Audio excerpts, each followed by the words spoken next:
Tai labai dažnas klausimas, kas naujo prostatos vėžio diagnostikos ir gydymo srityje. Tai pirmiausiai reikia pasakyti apie šios ligos epidemiologiją. Ir Lietuvoje, kaip ir visam išsivysčiusiam vakarų pasaulyje, sergamumas prostatos vėžių lyderiauja tarp vyrų onkologinių ligų. Tai vyrų rykštė onkologinė numeris 1. Ir reikia pasakyti, kalbant apie Lietuvą, kad pastaraisiais metais, taikant šalyje ankstyvojo prostatos vėžio diagnostikos programą, mes paskutinių metų bėgyje smarkiai užkėlėm sergamumą šią lygą. Žinoma, tas padidėjęs sergamumas yra dirbtinis dėka to, kad daugelis vyrų laikų atlieka PSA testą. Jūs žinot, kad PSA testas tai vienintelis būdas diagnozuoti anksti priešinės liaukos vėžį. Ir to pasėkoje sergamumas prostatos vėžio Lietuvoje paskutiniais metais, tarkim 2007 metais, buvo padidėjęs kelias kartus ir siekia daugiau nei 3,5 tūkstančių atvejų per metus. Tai rekordinis skaičius, niekad tokių skaičių nesam turėję, tačiau sekančiais metais tas sergamumas jau pradėjo mažėti ir pernai 2009 metais sergamumo rodikliai gerokai mažesni jau nei 2007, mažesni kaip 3,000 atvejų per metus. Ir tai rodo mums, kad šita programa sėkmingai vyksta ir mes diagnozuojam vis daugiau ankstyvos ligos atvejų nei pažengusios ligos. Puikiai suprantama, kad progresas gydant onkologinę ligą galimas tik tokiu atveju, kai mes diagnozuojam ligą anksti, o ne tais atvejais, kai jau liga yra išplitus po visą organizmą. Taigi šiandien mūsų Lietuvos vyrai turi visas galimybės pasitikrinti. Primenu, kad programa leidžia atlikti nemokamai PSA testą vyram nuo 50 iki 75 metų amžiaus ir tiem, kurių pirmos arba antros eilės giminės turėjo prostatos vėžį, net dar anksčiau nuo 45 metų. Beje, niekas netrukdo žmonėm ir patiem už savo lėšas atlikti tą PSA testą, kuris šiandien atliekamas praktiškai kiekvienoje gydymo įstaigoje. Naujiena yra ta, kad šiandien ne tiek svarbu diagnozuoti prostatos vėžį anksti, kiek anksti diagnozuoti jo agresyves formas. Nes paaiškėjo, tai paskutinių metų naujiena, kad ne visi atvejai priešinės liaukos vėžių yra vienodai pavojingi. Yra tokių atvejų, kai tas vėžys diagnozuotas yra kliniškai nereikšmingas. Kai vyras gali su to vėžiu gyventi daugelį metų ir liga nesukelia jokių pavojų jo gyvenimui.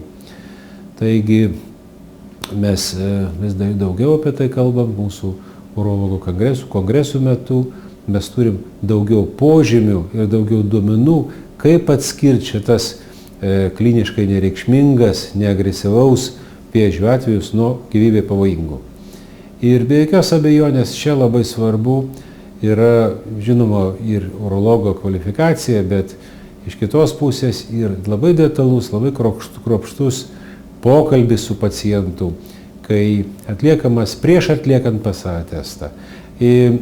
Po testo atlikimo, testo lygio įvertinimas, taip pat prostatos mėginių paėmimo būtinumas ir tų mėginių įvertinimas taipogi. Taigi tai reikalauja labai detalaus, labai kruopštaus pokalbio ir visų svarbiausia, labai detalios informacijos pačiam vyrui, pačiam pacientui, kad jis žinotų, kokia liga jam diagnozuota, kaip greitai ją reikia gydyti, ar reikia ją gydyti iš viso. Ir tai, ko gero, aš manyčiau, kad tai yra viena iš pagrindinių naujienų prostatos vėžio srityje. Diagnostikos testai, ar mes turim geresnių testų kaip PSA testas. Žinoma, šis testas nėra labai aukštos kokybės, globaliu mastu urologus bara už šito testo ribotumą ir problema yra ta, kad testas nėra aukšto specifiškumo, jis gali būti padidėjęs ir dėl kitų nesusijusių su prostatos vėžio priežasčių, tarkim, gyvybinis išvešėjimas gali pakelti PSA testą, taip pat uždegimai priešinės liaukos. Ir daug pastangų įdėta į tai, kad būtų šiandien atrasti nauji testai, kurie pagerintų PSA testo specifiškumą ir jautrumą taipogi. Ir šiandien tokie testai yra, jie ateina į šalį, jau naudojami pasaulyje. Tai visų pirma PCA3 testas, kuris atliekamas ne iš kraujo, o iš pacientų šlapimo po prostatos masažo. Jis turi labai aukšto specifiškumo ir tikrai šito testo labai rekomenduočiau atlikti tais atvejais, kai svarstomas pakartotinos biopsijos būtinumas, nuolat kylančių PSA atvejais, kai mes nerandam aiškios priežasties. Deja, šitas testas yra kol kas labai brangus ir mes neatliekam jo šalyje, tačiau galim mėginius išsiųsti į laboratorijos vakarų kolegų, kurie tai tikrai gali atlikti. Prostatos vėžio molekulinės biologijos srityje visa eilė naujų genų kombinacijų susijusių su prostatos vėžiu, kurios atspindi jo agresyvumą ar jautrumą specialiom gydymo formom.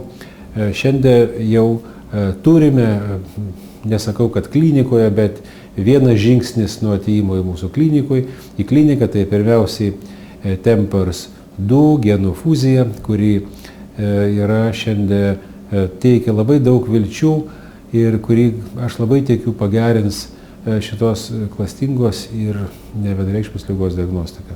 Mes atliekam šitos testus irgi mūsų laboratorijose ir atliekam mokslinius tyrimus, kurie šiandien leidžia mums daryti labai įdomias išvadas ir aš dar kartą pasikartosiu, kad laukiam, kad šitie molekulinės biologijos atradimai pačiu greičiausiu laiku ateis į mūsų kliniką. Klausimas, kaip šiandien mes gydom šitą ligą, ar mes turim šiandien visus gydymo variantus, manyčiau, kad taip, kalbant apie ankstyvą prostatos vėžį, šiandien šalyje, galiu drąsiai pasakyti, atliekamas praktiškai, mes turim visas galimybės, visą spektrą gydymo formų, kurias turi ir vakarai. Tai žinoma, pirmiausiai pats radikaliausias gydymas, tai radikalus prostatos pašalinimo, radikali prostatektomija. Šiandien atliekama šitą operaciją daugelį Lietuvos klinikų. Noriu tikėti, kad labai kokybiškai įsisavinta šitą operaciją ir jinai kokybiškai gerai atliekama. Taip pat turim visas galimybės minimaliai invazinio gydymo keliose Lietuvos centruose, skaitant ir Santariškių klinikas, atliekama brachiterapija prostatos, tai minimaliai invazinis gydymas, kuris užtrunka neilgiau kaip vieną dieną ir po sekančią dieną pacientai sveiki išvažiuoja į namus. Džiaugiuosi, kad šiandien šitoks sudėtingas ir brangus gydymo būdas yra kompensuojamas mūsų pacientam. Taip pat mes galim taikyti ir modernų išorinį spindulinį gydymą, kuris irgi taikomas keliuose Lietuvos centruose, panaudojant šiuolaikinius linijinius greitintuvus, tai labai pažangi technologija nauja. Kalbant apie pažengusią ligą, kurią dėja mes šiandien vis vien diagnozuojam trečdalį mūsų pacientų, mes šiuo atveju irgi turim praktiškai visas naujienas, visas naujas gydymo galimybės ir labai noriu tikėti, kad artimiausiu laiku mūsų pacientam bus prieinamas ir galimas dalykas bus kompensuojamas irgi vaistas arba vaistų grupė, kurie blokuoja net kaulinės metastazės, esant ligai išplitusių į kaulinę sistemą ir leidžia labai ryškiai prailginti ligonių išgyvenamumą keliam metam. Šitie preparatai yra, tai bisfosfonatai, tai zoradroninė rūgštis, tačiau kol kas jinai tie pakankamai brangiai kainuoja. Ir žinoma, labai svarbus klausimas šiandien yra, ar įmanoma šios ligos profilaktika, ar galima išvengti ligos. Pavyzdžiui, tais atvejais, kai pacientai žino, kad jie gali paveldėti šią lygą, jų artimieji, pirmos eilės giminės, tėvai, broliai sirgo šią lygą, kaip jam apsisaugoti. Tai pirmiausiai reiktų pasakyti, kad tiem žmonėm, kurie turi paveldėjimo riziką, o tą riziką reikia vėlgi įsiaiškinti su urologu, kuris detaliai vertins situaciją ir apsvarstys, nes tas paveldėjimas ne vien tik įtakoja ligos atsiradimo, taip pat ir gyvenimo būdas, galų gale pacientų viršsvoris, jų asmeniniai, kiti visi rodikliai gali padidinti arba sumažinti ligos riziką ir visą tai turi vertinti urologas, kuris turi pakankamai kvalifikacijos tam, kad apie tos dalykus pašnekėti. Taigi, pirmiausia, rizikos įvertinimas ir ankstyva diagnostika, vėl tiem, kurie turi tos rizikos aukštesnį laipsnį, reikia tikrintis. Kol kas tas PSA testas yra rutininis tyrimas pas mus, aš jį labai rekomenduočiau tais atvejais atlikti pacientam. Kitas dalykas, ar yra patarimai ar vaistai, kurie leistų išvengti šios ligos, tai yra vaistų profilaktika. Tai šiandien ir vienu, ir kitų atveju mes turim ką pasakyti mūsų pacientam. Tai pirmiausia, gyvenimo būdas, gyvenimo būdo pasikeitimai. Tai žinoma, aš nepasakysiu nieko naujo. Fizinis aktyvumas, rūkymas ir viršsvoris. Tai yra tie rizikos faktoriai, kurie sukelia visą eilę metabolinių pokyčių ir taip vadinamo metabolinio sindromo progresavimą ir lemia ligos atsiradimą. Taip pat ir yra tie tokie patys rizikos faktoriai ir prostatos vėžiui. Kas čia, kokie specifiškumai, ką mes žinom daugiau, tai turbūt mitybai gali įtakoti šitos ligos didesnę riziką.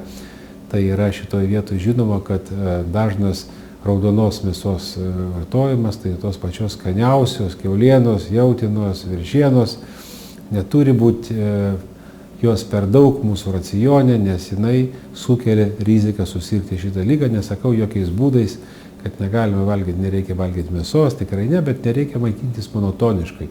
Galima kaitaliuoti mėsą žuvies produktais, paukštieną, tai yra balta mėsa, kuri neturi šitos rizikos. Vaisiai, daržovės, o galbūt daržovės dar didesnių laipsnių, be jokios abejonės yra tam tikrų laipsnių yra profilaktika. Kalbant apie vaistus, 5-alfa rezultatas inhibitoriai, tai 2 vaistai, finasteridas ir dutesteridas, pasižymi naujausių studijų duomenimis, pasižymi tokiom savybėm, tai yra turi galimybę ilgainiui vartojant šitos vaistus sumažinti prostatos vėžio atsiradimo riziką, tačiau vėlgi kiekvienu atveju reikia konsultuotis su urologu, su savo gydančiu urologu apie tai, ar galima šitos vaistus vartoti, ar yra naudinga juos naudoti, kokia yra pašalinis poveikis, koks yra šito vaistų toksiškumas ir vertinus visą šitą gamą požymių galima spręsti klausimą apie vaistinę šios ligos profilaktiką. Šiandien turim tokią galimybę be jokios abejonės.